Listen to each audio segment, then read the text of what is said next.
Alhamdulillah, terima kasih dapat hadiah buku yang sangat berharga tentunya bagi saya dari Cak Marsan Hidayat, salah satu pelaku ludruk di Malang.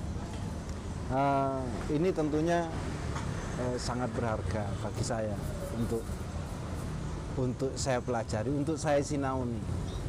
Mungkin kalau saya akan mempelajari bagaimana mendendangkan jula-juli, mungkin sudah terlalu tua, jadi mungkin tidak begitu mudah untuk mempelajarinya tentang mendendangkan irama jula-julinya. Tapi bagi saya yang lebih menarik, bagi saya yang sudah usia seperti ini, adalah tentang objek kajiannya yang terkandung dalam jula-juli yang ada di sini. Karena tajuknya di sini adalah Kidungan Jula-juli Keluyuran. Begitu keluyuran, tentu di sini ada tema tentang filosofinya, etnografisnya yang berbicara di sini.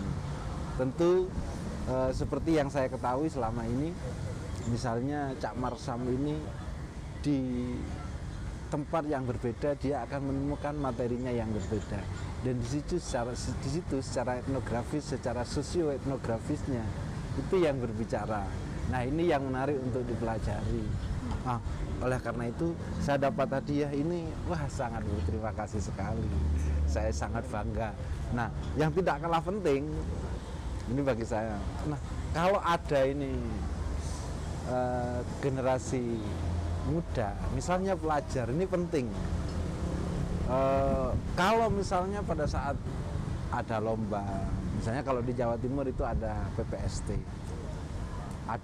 sekarang sudah sedang marak lagi diadakan lomba hitungan jula-juli. Pentingnya bagi para pembelajar, walaupun mereka berikutnya akan belajar menuliskan sendiri, tapi paling tidak kalau misalnya mempunyai ini, nah, tahapan-tahapan, cara-caranya kan bisa dijadikan acuan, bisa dijadikan referensi. Nah, syukur-syukur misalnya belum bisa menuliskannya sendiri, ya bisa ini salah satu yang ada di dalam buku itu digarap. Ini penting.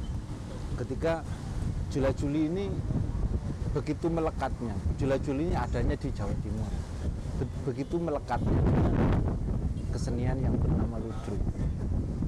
Nah, di ludruk itu sendiri yang sangat open bentuknya. Nah, kalau misalnya ludruk ini yang membedakannya dengan teater modern, dengan jenis pertunjukan yang lain, misalnya di teater, itu bagi saya hanya di jula-julinya. Kalau misalnya dari struktur yang lain ada cerita tidak menggunakan jula-juli, sudah ya seperti pada umumnya. Karena ludruk, misalnya kita biasanya kalau di Jawa Timur ludruk itu bahasa pengantarnya pakai bahasa Jawa, walaupun pakai bahasa Indonesia sekalian, kalau masih ada jula-julinya itu ludruknya masih kental. Tapi kalau jula-julinya sudah tidak ada, ini yang dinamakan ludruk, atau rasanya sudah bukan ludruk. Misalnya bisa saja satu pertunjukan kayak ceritanya apa saja, cerita yang biasa digunakan di ludruk, misalnya diambil, diangkat, dipentaskan. Banyak cerita-cerita di ludruk ini, misalnya ceritanya tentang sakera, tentang sogol, tentang apa saja sudah. Kalau iringannya bukan jula-juli, sudah sama sekali tidak terasa ludruk. Karena di pertunjukan yang lain ada pola pertunjukan yang seperti itu, ketika misalnya iringannya pakai perangkat musik diatonis, itu sudah nggak kayak ludruk, tapi itu tetap akan menjadi satu pertunjukan. Maka yang paling khas itu adalah identitasnya adalah jula-juli itu.